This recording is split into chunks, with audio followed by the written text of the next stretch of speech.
In my family, every girl was forced to cut out her own tongue at 16 to prove devotion. When I refused and exposed the truth, my grandma threatened to mutilate my 12-year-old cousin instead, but she still walked free after claiming religious persecution in court. You know those family secrets, the kind that lurk in the shadows? Well, my family had one, and it wasn't just a secret, it was a sentence. A brutal, ancient tradition that demanded a piece of you, literally, to prove your loyalty, and I stumbled upon it 2 weeks before my own 16th birthday, uncovering a betrayal so deep it made my stomach churn, a horrific twist that set me on a path to either freedom or utter destruction. I was just trying to find my phone, you know? Typical teenage stuff. My grandmother, Vizara, had confiscated it, naturally. So, 2 weeks before I turned 16, I snuck into her study, the one that was always locked. I was expecting to find my phone, maybe a lecture, definitely not this. What I found instead, it still gives me nightmares. Her collection, 47 mason jars, perfectly lined up on dusty shelves.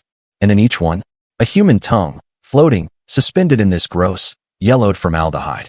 I remember staring, my breath catching in my throat, just numb. Then I saw the labels, names and dates stretching back 200 years. My mother's name, clear as day, stared back at me from a jar dated 18 years ago. That's when it hit me, like a punch to the gut. That's why every single woman in our family wrote instead of speaking. Everyone, except grandmother Vizara. Grandmother. Oh, she ran our family like it was some multi-million-dollar corporation. Every marriage, every bank account, every major decision, it all went through her. Her voice was the only one that mattered. Everyone else just wrote their responses. The outside world, they saw her as a saint. A pillar of the community, founding women's charities, sitting on the church board. They never, ever questioned why the Kavari women were so quiet. Why Vizara was the only one who ever spoke for us all. It was so messed up. The next morning, she summoned me to the basement. I remember feeling this icy dread. The preparation chamber, she called it. It looked less like a room and more like an abandoned surgical horror show. Leather straps on a cold metal table. Medical instruments glinting on sterile cloth. It was all laid out, waiting. She showed me the pliers first. They were ancient, dark, stained from generations of use, inscribed with prayers. Prayers. Can you believe that? For this. You'll heat them in the flame until they glow, she said, her voice so calm, so matter-of-fact. She even demonstrated with a blowtorch, the flame roaring. Then you grip your tongue firmly and pull, while twisting. The heat cauterizes as you remove it, so you won't bleed to death. My legs were shaking so hard I thought I'd collapse, but I forced myself to stay standing, to listen. No anesthesia. Because pain proved devotion. I had to do it myself. They'd hold me down if needed.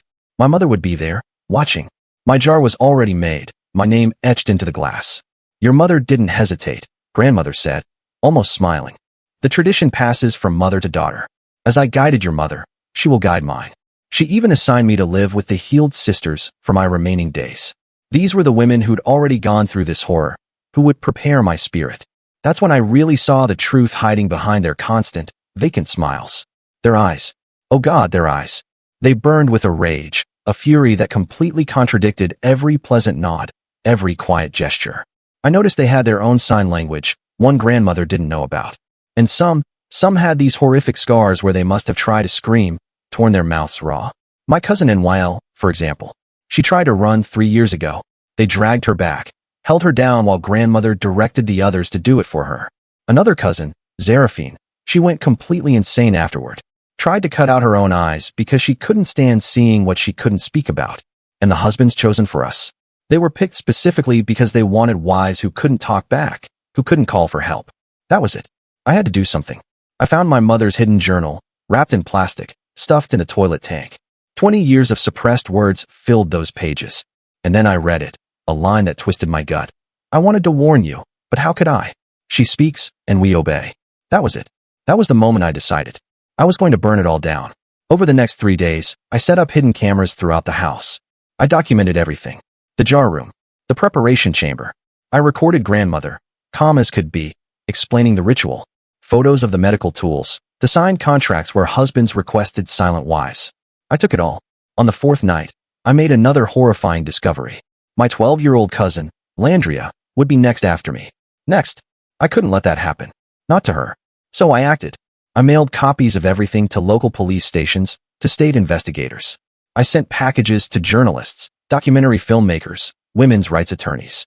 I dropped USB drives at hospitals, counseling centers, anywhere someone might listen. I even left evidence with 3 different priests at churches outside our county. 47 packages in total. 1 for each jar. Then, at Sunday dinner, with all 43 family members present, I stood up. I spoke out loud for the first time in weeks. I refuse, I said, my voice shaking but firm. I refuse to cut out my tongue. I've already sent evidence to dozens of authorities proving those jars contain human remains. I've documented everything. Grandmother's face went white, just utterly drained of color. Sit down, child, she commanded, her voice low, menacing. You don't know what you're doing. Oh, I know exactly what I'm doing, I said, even louder this time. And investigators will be here tomorrow morning. Just then, police sirens wailed in the distance. God, the satisfaction. I ran.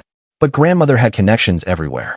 She filed a $50 million defamation suit, claiming religious persecution. Her lawyer got a judge to issue a restraining order against me within days.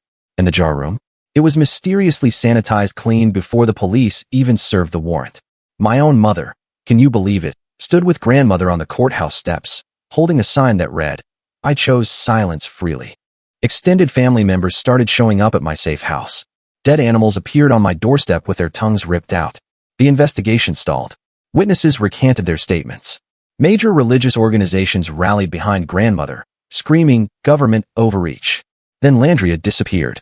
The video arrived at midnight. Landria, strapped to the table in the preparation chamber, tears streaming down her face. Grandmother stood beside her, holding those glowing pliers, speaking calmly to the camera. My mother and my aunts surrounded them, their faces blank. Come home for your ceremony, grandmother said, or she takes your place tonight. Landria screamed, a choked, desperate sound. Please help me, before someone clamped a hand over her mouth. The text came 30 seconds later, with a photo of 2 jars. One with my name, one with Landria's. Choose. I stared at the phone screen, my hands trembling so hard I almost dropped it. The image of those 2 jars burned into my retinas, one for me, one for Landria, my 12-year-old cousin, who still believed in fairy tales and drew butterflies in the margins of her homework. This couldn't happen. I grabbed my laptop and pulled up the security footage I'd backed up to 3 different cloud services. The preparation chamber appeared on screen, grainy black and white. I zoomed in on Landria's terrified face, searching for any clue about their location. The background showed the same sterile walls I remembered, but something was different. A new medical cart sat in the corner, with fresh supplies. My burner phone buzzed. Unknown number. I answered without speaking. Grandmother's voice came through, clear and calm. You have 1 hour. Come alone through the East Garden Gate. If you contact anyone or bring help, we begin immediately. The line went dead. I shoved essentials into a backpack. Pepper spray, a knife from the kitchen drawer, my remaining USB drives with evidence copies. My hands moved on autopilot while my mind raced through options. The police had already failed me once. The sanitized jar room proved grandmother's reach extended further than I'd imagined. The safe house door creaked as I eased it open. The street outside lay empty, except for a single car parked 3 houses down. It had been there for 2 days. I slipped out the back instead, scaling the fence into the neighbor's yard. 20 minutes to reach the compound. I knew every path through these streets from years of forced family gatherings. The October wind cut through my jacket as I ran through alleys and backyards, avoiding main roads where grandmother's allies might spot me. The East Garden Gate stood partially open when I arrived. No guards, no cars, just the familiar iron scrollwork twisted into prayers I could recite from memory. I pushed through into the garden where I played as a child before learning what my family really was. Motion sensors triggered floodlights that illuminated the path to the main house. Every window blazed with light. They wanted me to know they were watching. I forced my feet forward across the cobblestones, past the fountain where we'd taken family photos every Christmas. The basement door stood open. I descended the narrow stairs, each step echoing in the silence. The preparation chamber door waited at the bottom, cracked just enough to show flickering candlelight within. I pushed it open. Landria lay strapped to the table, her eyes wide with terror above the gag in her mouth. Grandmother stood beside her, holding the ancient pliers. My mother and 6 aunts formed a circle around them, their faces blank masks I'd seen too many times before. Punctual as always, grandmother said. Remove your coat and take your place. I stayed by the door. Let her go first. You're in no position to negotiate. Grandmother lifted the pliers toward the blowtorch flame. Every second you delay is another second of fear for poor Landria. My cousin's muffled sobs filled the room. I saw the calculation in grandmother's eyes. She needed this to happen tonight. The investigation might be stalled, but it wasn't dead. Too many people had seen my evidence for her to bury it completely. I'll do it, I said. But not here. Too many people know about this room now. We do it the old way, in the grove behind the property. Just family. Like great-great-grandmother Amara's ceremony. Grandmother's eyes narrowed. She knew I was stalling, but tradition held power in our family. The grove ceremony was recorded in our histories as the most sacred form of the ritual. The grove is overgrown, she said. We haven't used it in decades. Then we clear it. Landria helps. She's young enough to still speak. Let her participate in preparing my ceremony instead of undergoing her own. I watched grandmother weigh the options. Public pressure was building despite her connections. Making me disappear would raise questions. But a willing participant who chose the ancient way, that would strengthen her position. 1 hour to prepare the grove, she finally said. Your mother and aunts will accompany you. Any attempt to run, and Landria takes your place immediately. My mother stepped forward, producing a length of rope. I let her tie my wrists, noting how she left the knots looser than they appeared. Her eyes met mine for just a second. A flicker of something I couldn't read. Something didn't add up about how quickly grandmother got that restraining order and cleaned out the jar room. She must have some serious connections to move that fast. It made me wonder why those 43 family members at dinner just sat there when I spoke up. They marched me out through the garden with Landria stumbling along between two aunts. The grove lay beyond the formal gardens, while blackberry vines had completely overtaken the old stone circle. We'd need machetes to clear a path. In the shed, grandmother directed. Aunt Meredith, fetch the tools. Meredith had undergone the ritual at 14, the youngest in our generation. She returned with rusty machetes and handed them to the others. Not to me or Landria. We were the sacrifices, not the preparers. They hacked at the vines while grandmother supervised. I sidled closer to Landria. Stay ready, I whispered when the chopping covered my voice. She nodded slightly, tears still streaming. Smart girl. She understood. We weren't done yet. The work took 40 minutes. Sweat soaked through my aunt's clothes despite the cool night. The stone circle finally emerged from the vegetation. Ancient symbols carved into each pillar. This place was older than the preparation chamber, older than the house itself. Light the braziers, grandmother commanded. They filled the metal bowls with oil and set them ablaze. Fire danced across the stones, casting writhing shadows. The space looked like something from a nightmare, which was exactly what our family had become. Grandmother produced the pliers from her coat. Kneel in the center. I walked to the middle of the circle instead, staying on my feet. Untie me. The ritual requires willing participation. I need to prepare myself properly. Great-great-grandmother Amara stood throughout her ceremony. I've read the account. Another lie, but grandmother couldn't be certain. Our family histories were vast and contradictory. She nodded to my mother, who stepped forward to untie the rope. My wrist came free. I rubbed the circulation back while scanning for options. 7 women surrounded me. The woods pressed close beyond the firelight if I could create enough chaos. The words first, I said. I need to speak the dedication. Grandmother smiled. Yes, let everyone hear your willing submission. I drew a deep breath and began reciting in the old language. The words I'd memorized from dusty books, thinking they were just family history. Now they might buy me time. But I changed them.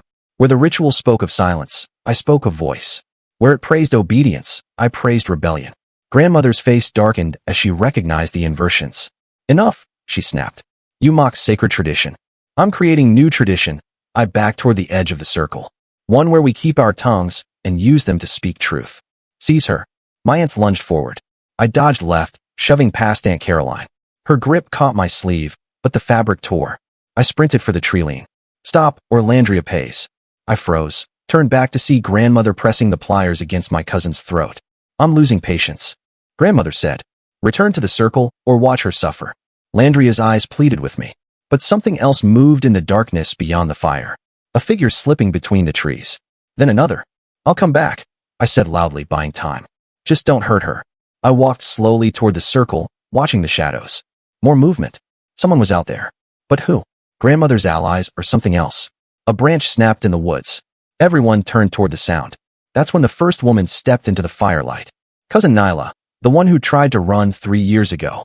Her mouth bore the scars of forced silence, but her eyes blazed with purpose. Behind her came others. Aunt Talia, who'd undergone the ritual at 17. Cousin Zeraphine, who tried to blind herself rather than see what she couldn't speak about. 6 women in total, all bearing the marks of our family's tradition. They'd learned to move without sound, communicate without words. Now they surrounded the circle, their own silent rebellion finally taking shape. Grandmother's composure cracked. Return to the house immediately. All of you. But they kept coming. Nyla produced bolt cutters from behind her back. Seraphine carried lengths of rope. They'd been planning this, waiting for the right moment. You have no authority here. Grandmother snarled. I speak for this family. Nyla signed something rapid and complex. The others nodded. They moved in unison. No longer the broken women grandmother had created, but something harder, something furious. Stop them. Grandmother commanded my mother and aunts, but my mother stepped back instead. Then, Aunt Caroline. One by one, the women who'd held me released their positions. The circle broke. Grandmother raised the pliers toward Landria. I'll do it myself if necessary. I charged forward, but Nyla reached her first. The bolt cutters swung in a wide arc, knocking the pliers from grandmother's hands. They clattered across the stones and disappeared into the darkness. Seraphine and another woman wrestled grandmother to the ground. She fought with surprising strength for her age, screaming commands that no one obeyed. The silent women bound her wrists and ankles with practiced efficiency. I dropped beside Landria, working at her restraints. It's okay, I whispered. You're safe now. She sobbed against my shoulder as the ropes came free. Around us, the family that had enforced generations of silence finally found their rebellion. But we weren't done. Grandmother might be restrained, but her influence reached beyond this grove. The sanitized evidence, the stalled investigation, the judges and police in her pocket. We needed more than just this moment of defiance. Nyla signed to the others. They nodded and began pulling documents from their clothes. Pages and pages of testimony written in secret over years. Medical records, photos of scars, names of every woman who'd undergone the ritual for 2 centuries. They'd been gathering evidence just like me, but smarter, quieter, using their forced silence as cover while they planned. A car engine roared in the distance, then another. Headlights swept through the trees as vehicles surrounded the property. My lawyers will destroy all of you. Grandmother spat from the ground. This changes nothing. But Talia held up a phone, showing a live stream with thousands of viewers. They'd been broadcasting the entire confrontation. Every word grandmother spoke, every threat she made, now preserved where her influence couldn't reach. The first police car pulled into view, followed by news vans. The story was already spreading beyond our county, beyond grandmother's web of connections. I helped Landria to her feet as uniforms flooded the grove. This time, they had witnesses, living evidence. A grandmother caught on camera threatening children with mutilation. As they led her away, grandmother turned back one last time. This family is nothing without tradition. You've destroyed us all. No, I said. We've set ourselves free. But even as the police took statements and the news crew set up cameras, I knew this was just the beginning. Grandmother had resources, lawyers, decades of connections. The real fight was only starting. The police station buzzed with activity as officers processed grandmother's arrest. I sat in a small interview room with Landria pressed against my side, her small hands still shaking. Detective Martinez slid a cup of water across the table and opened her notebook. I recounted everything while Landria nodded confirmation. The detective's expression grew more disturbed with each detail. She excused herself to make calls, leaving us with a female officer who kept glancing at us with barely concealed horror. Through the window, I watched news vans multiply in the parking lot. Reporters jostled for position, their cameras trained on the entrance. The live stream had gone viral within hours. Comments flooded in from around the world, but I couldn't bring myself to read them. My mother appeared in the doorway. Her face looked haggard, aged 10 years in one night. She held a whiteboard and marker, the tools of her enforced communication for 2 decades. But instead of writing, she set them on the table and opened her mouth. A rasping whisper emerged, unused vocal cords straining after years of silence. The words came slowly, painfully, but they came. She was asking if we were hurt. I shook my head, unable to speak past the lump in my throat. My mother, who hadn't spoken since she was 16, was finding her voice again. Even damaged, even barely audible, it was hers. Detective Martinez returned with 2 other officers. They needed us to remain in protective custody while they executed search warrants. Grandmother's lawyer was already filing motions, claiming religious persecution and false imprisonment. The battle had shifted from the grove to the legal system. They moved us to a safe house outside the city, not like my previous hiding spot, but an actual police facility with reinforced doors and security cameras. Landria finally fell asleep on the couch while I paced the small living room, my mind racing through what would come next. My phone vibrated. Unknown number. I almost ignored it, but something made me answer, breathing on the other end. Then a whispered voice I recognized as my Aunt Meredith, the youngest to undergo the ritual. She was warning me that grandmother had been released on bail. Her lawyer had convinced a judge that an elderly woman with deep community ties posed no flight risk. The call ended abruptly. I stared at the phone, my stomach turning. Grandmother was free. The woman who'd threatened to mutilate a 12-year-old child was back on the streets within hours. Detective Martinez arrived at dawn, looking exhausted. The search warrants had yielded nothing. The preparation chamber had been stripped bare. The jar collection had vanished. Even the medical instruments were gone. Someone had sanitized everything while we were at the police station. But the silent women's testimonies remained. Nyla, Zarafine, Talia, and 3 others had provided written statements detailing their experiences. Medical examinations confirmed the damage to their mouths. The evidence was circumstantial but compelling. Grandmother's lawyer held a press conference that afternoon. I watched on the Safe House television as he painted her as a persecuted religious leader. He claimed the women had undergone voluntary body modification as adults. The live stream video was dismissed as a theatrical performance designed to defame his client. Religious freedom groups began rallying to grandmother's defense. They flooded social media with messages about government overreach and attacks on traditional practices. Some even suggested the silent women had been coerced by me into making false accusations. Landria woke screaming that night. Nightmares about the preparation chamber, about the pliers glowing red-hot. I held her while she sobbed, promising her she was safe, but I wasn't sure I believed it myself. The next morning brought more bad news. 3 of the silent women had recanted their statements. Their husbands had arrived with lawyers claiming their wives had been manipulated while emotionally vulnerable. Only Nyla, Zarafine, and Talia stood firm. Detective Martinez looked defeated when she delivered the update. Without physical evidence, and with witnesses recanting, the case was weakening. The prosecutor was considering dropping charges to avoid an embarrassing loss at trial. I couldn't let that happen. I pulled out my laptop and began searching through the backup drives. There had to be something we'd missed. Some piece of evidence that grandmother couldn't erase. That's when I found it. A folder buried deep in the encrypted files. Photos I didn't remember taking. They showed a hidden room behind the preparation chamber, accessible through what looked like a maintenance panel. In the images, shelves held more jars, fresh ones with recent dates. I showed Detective Martinez immediately. She studied the photos, her expression sharpening. This was new. This grandmother couldn't have sanitized because she didn't know I knew about it. They organized another search warrant. This time, keeping it quiet. No advance notice that might allow evidence to disappear. I provided detailed descriptions of the hidden room's location based on the photos, metadata, and background details. While we waited for news from the search, more family members began reaching out. Cousins I barely knew, distant aunts who'd undergone the ritual decades ago. They sent messages of support, shared their own stories. The family's wall of silence was cracking, but grandmother wasn't passive. Her lawyer filed harassment charges against me. He claimed I was conducting a smear campaign that had cost grandmother her reputation and charitable positions. The $50 million lawsuit was just the beginning. Then came the restraining orders, not just against me, but against Landria, too. Grandmother claimed we posed a threat to her safety. The judge, one of grandmother's longtime supporters, granted them immediately. Detective Martinez was furious.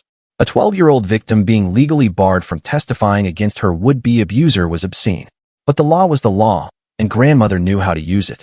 The search team found the hidden room, but it was empty. Fresh scrape marks on the floor showed where shelves had recently stood.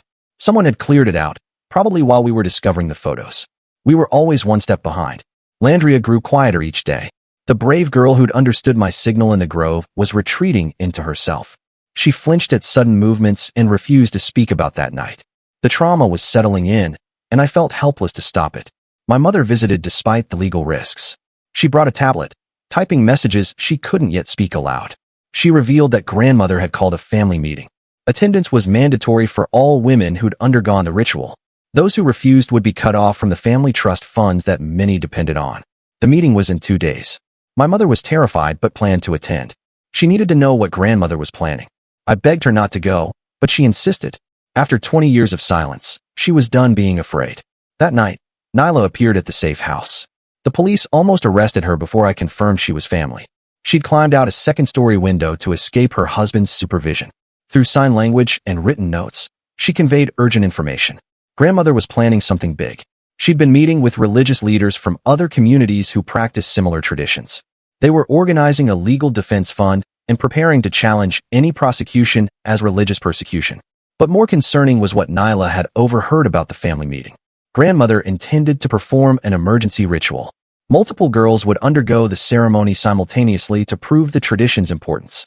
She'd already selected the candidates, all under 18. I felt sick. We'd stopped her from taking Landria, but other girls would suffer instead. Grandmother was escalating, using the threat of mass mutilation to force the authorities to back down. Detective Martinez listened to Nyla's information with growing alarm. This changed everything. The threat of imminent harm to minors gave them grounds for immediate intervention, but they needed more than hearsay from a traumatized woman. Nyla produced a phone. She'd recorded grandmother discussing the plans with my Aunt Caroline. The audio was muffled, but audible.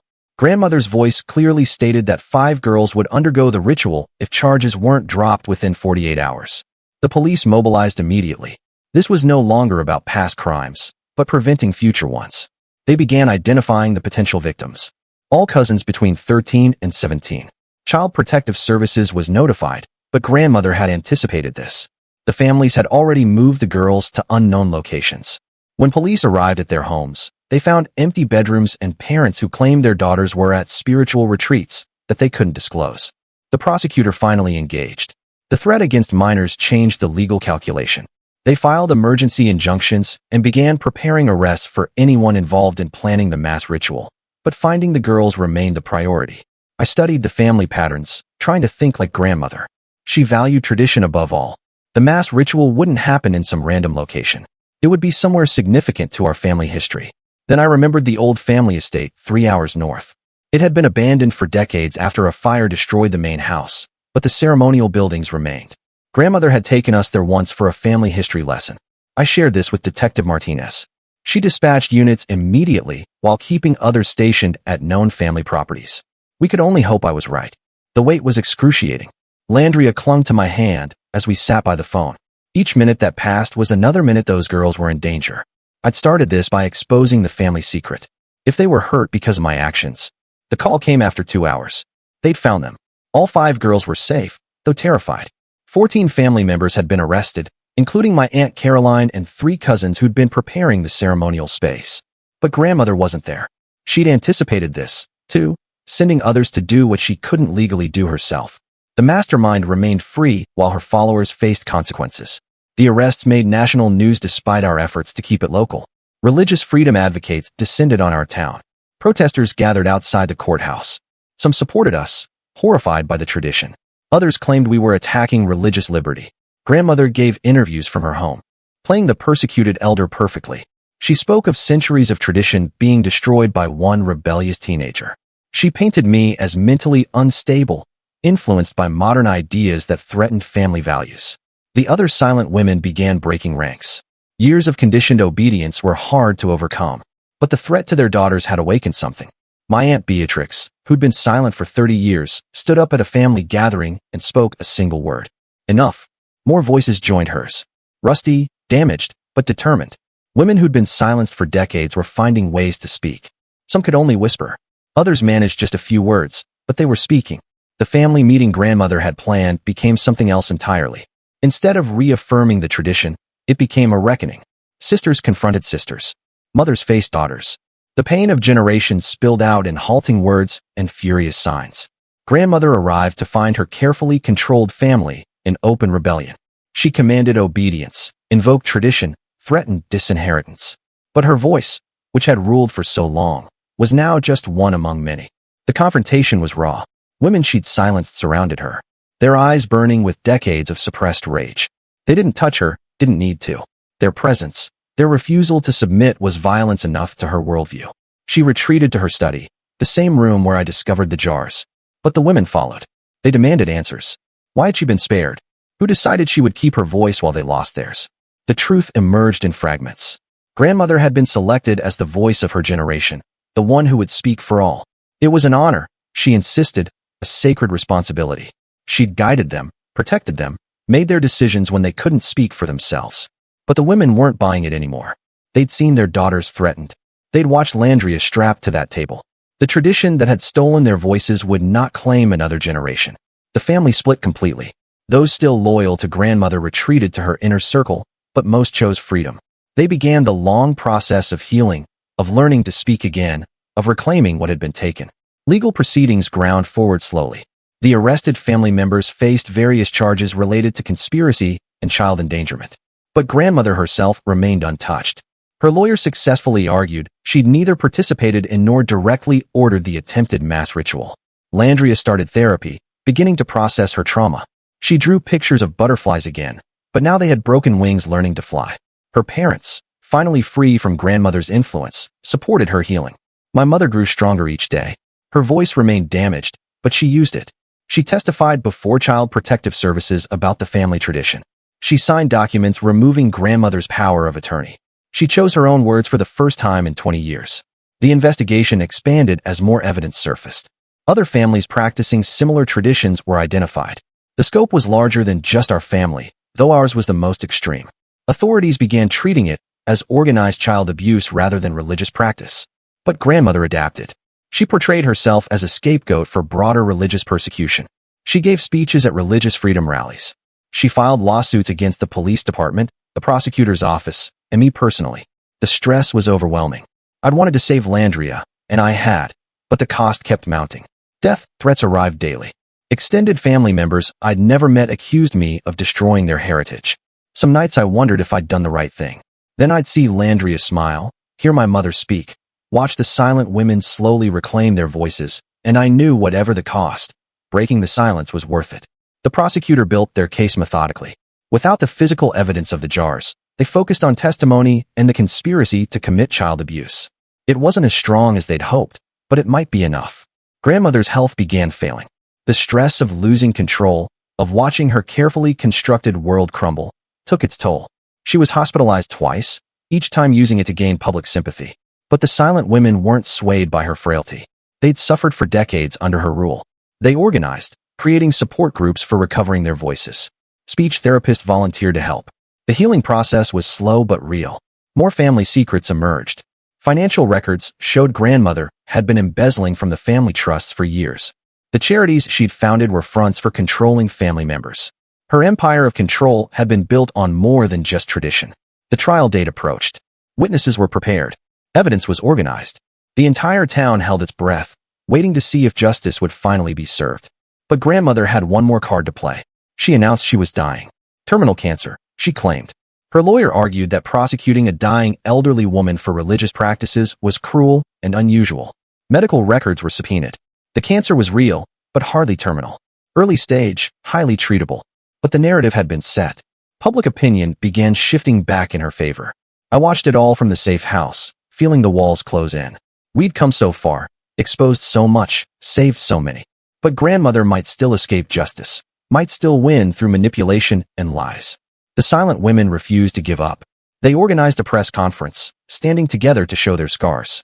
They couldn't speak clearly, but their presence spoke volumes. These weren't willing participants in a religious ritual. They were victims of systematic abuse. Landria asked to participate. I wanted to protect her, but she insisted. She needed to be heard, needed to stand with the women who'd suffered before her. Together, we prepared her statement. The night before the press conference, grandmother made her move. She didn't come herself, but sent a message through my mother. One last offer. Drop everything, leave town, and she'd ensure no other girl underwent the ritual. Fight her, and she'd find ways to continue the tradition regardless. It was tempting. Landria would be safe.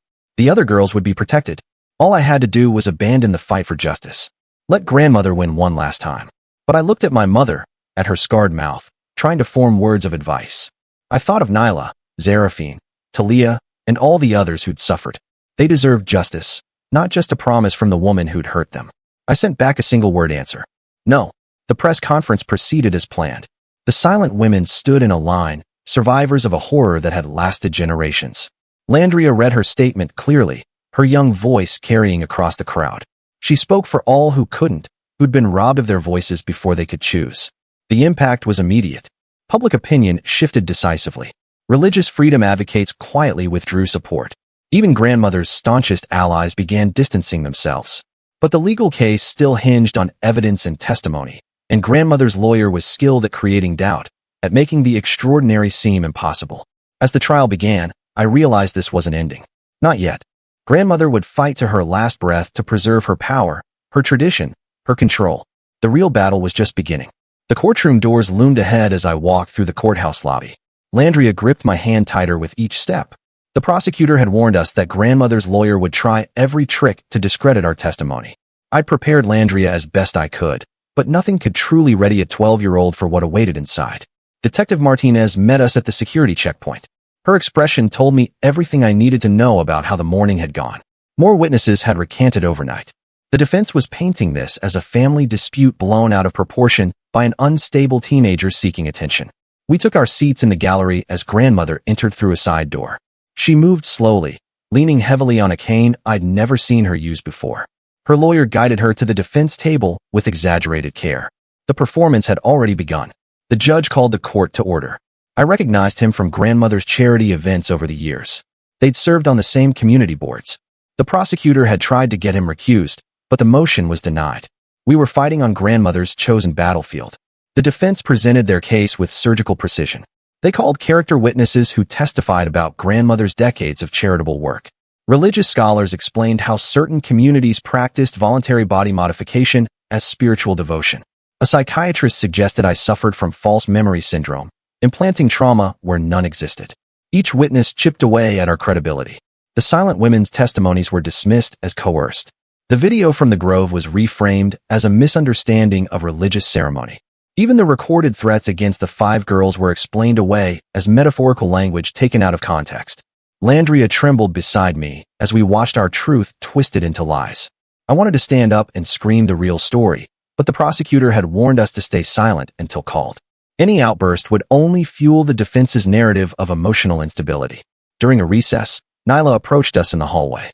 Through rapid sign language, she conveyed that more family members were wavering. Grandmother had been making calls from her lawyer's office, promising financial support to those who stood by her and ruin to those who didn't. The afternoon brought more setbacks. The judge sustained every defense objection while overruling the prosecutors. Evidence was excluded on technicalities. Testimony was limited to narrow parameters that prevented the full truth from emerging.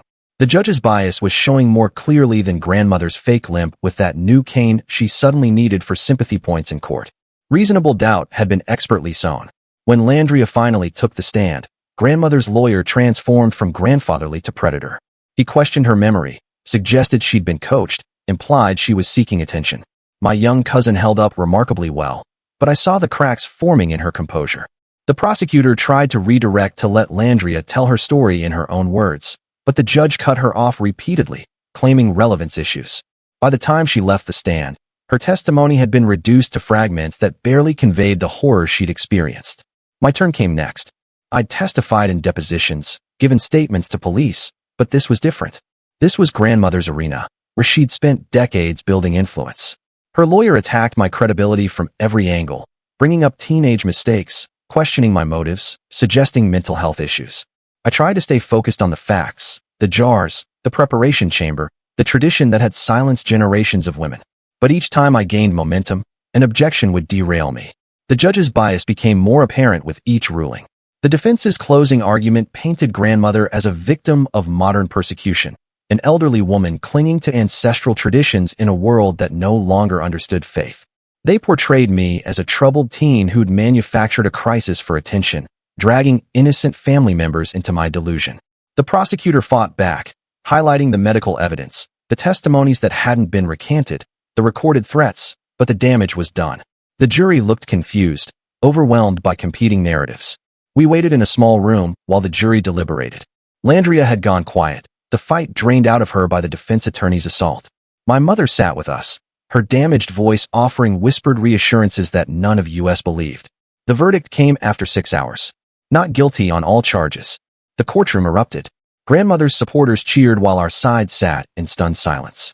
I watched her rise from the defense table, the fake frailty vanishing as she walked out, surrounded by her loyal circle. She paused at our row, making eye contact with me. The slight smile on her lips said everything. She'd won. Outside the courthouse, reporters swarmed. Grandmother's lawyer gave a triumphant statement about religious freedom prevailing. The prosecutor slipped out a side door without comment. We were left standing on the steps, defeated and directionless. The safe house felt like a tomb that night. Landria hadn't spoken since the verdict. My mother typed messages on her tablet, trying to maintain hope, but her hands shook with each word.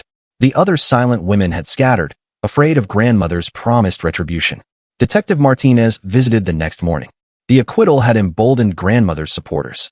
3 families had already announced their daughters would undergo the ritual to prove their faith. The detectives' hands were tied. Without a conviction, they couldn't intervene in what the court had deemed a religious practice. I spent hours on the laptop searching for options. Civil suits, federal intervention, media pressure, but each avenue led nowhere. Grandmother's acquittal had legitimized the tradition in the eyes of the law. We'd exposed the truth only to watch it be legally sanctioned. Nyla appeared at the safe house that afternoon. Her husband had thrown her out for testifying. Through sign language and written notes, she explained that grandmother was planning a celebration ceremony, not the ritual itself, but a gathering to reaffirm the family's commitment to tradition. The invitation arrived the next day, formal calligraphy on expensive paper. All family members were summoned to witness the reaffirmation of sacred bonds. Attendance was mandatory for anyone wishing to remain in the family. The message was clear: submit or be cast out. My mother faced an impossible choice. Decades of conditioning warred with her newfound voice. The family trust fund that supported her came with strings attached. Defying grandmother meant losing everything. I told her to go to protect herself, but she refused to abandon us again. The night of the ceremony, we watched from a distance as cars filled grandmother's driveway. Extended family members who'd stayed neutral during the trial now chose sides. Most chose security over freedom. The house blazed with lights as grandmother reclaimed her throne. But something unexpected happened. Seraphine arrived at our safe house instead of the ceremony. Then Talia, then 3 other silent women. They'd made their choice. Freedom over family, truth over tradition. Their rebellion might have failed in court, but it lived on in their refusal to submit. We sat together in the small living room, a makeshift family born from shared trauma. The women signed rapidly, planning next steps, support groups, safe houses, ways to help others escape. The legal system had failed us, but we could still save lives through direct action. Landria finally spoke that night. Just 3 words: I'm not afraid. It was a lie. We all knew it, but a necessary one. Fear was a luxury we couldn't afford if we wanted to protect the next generation. The following weeks brought retaliation. Lawsuits from grandmother claiming defamation despite her acquittal. Harassment from family members who blamed us for the schism. Financial pressure as trust funds were revoked and support systems collapsed. But we adapted. The silent women found their voices in different ways. Some literally, through speech therapy and practice, others through art, writing, sign language. They created a network of communication that grandmother couldn't control. My mother grew stronger each day. Her voice remained damaged but determined. She found work, the first job she'd ever had outside grandmother's influence. The pay was minimal, but the freedom was priceless. She could choose her own words, make her own decisions. More families quietly reached out. Mothers who didn't want their daughters to suffer. Young women approaching 16 who'd heard whispers of what awaited them. We couldn't stop the tradition legally, but we could offer alternatives, safe places to run, people who understood. Grandmother escalated her control over those who remained. The ceremony requirements became stricter. The age dropped to 14 for some families. She was desperate to prove the tradition's strength, but desperation made her reckless. One of the younger cousins, a 15-year-old named Marielle, contacted us through a school counselor. Her ceremony was scheduled for the following month. Her parents were true believers, but she wasn't. We began planning her escape. The extraction happened on a Tuesday afternoon. Marielle left school during lunch and never returned. By the time her parents realized she was gone, she was 3 states away with Seraphine, heading for a women's shelter that specialized in religious trauma. Grandmother's rage was volcanic. She filed kidnapping charges that were eventually dropped when Marielle confirmed she'd left voluntarily, but the damage to grandmother's image was done. The outside world began to see the cracks in her perfect family facade. More girls followed Marielle's example. An underground railroad of sorts developed, shepherding young women away from the ritual. We used the same networks grandmother had once used to control us, but for liberation instead of subjugation. The financial pressure intensified. Grandmother used her wealth like a weapon, funding lawsuits, hiring private investigators, making our lives miserable through legal means. But we'd learned to live with less. Freedom tasted better than any trust fund. 6 months after the trial, a breakthrough came from an unexpected source. One of grandmother's former lawyers reached out. His conscience had finally overcome his retainer. He provided documents showing grandmother had hidden assets structured specifically to maintain control over family members.